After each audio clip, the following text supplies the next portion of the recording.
So I get a lot of questions like how long is it going to take to master my spiking form?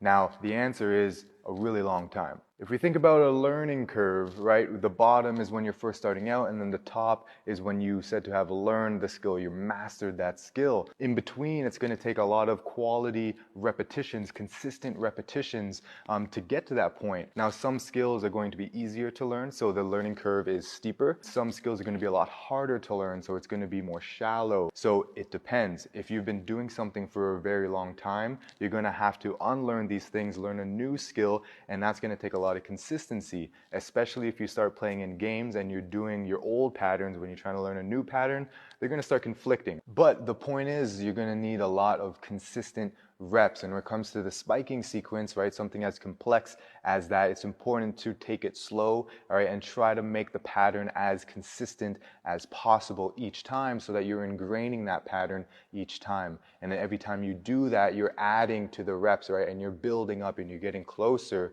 to that mastery. And even when you do get to that mastery level, you're still refining it so that you can maintain that technique so you don't fall out of technique, all right? So to make it more automatic, it's less about the time. Yes, it does take a lot of time, but it's more about the reps that you do within that time, right? And the more consistent reps you get, the better and the closer you are to mastering that skill.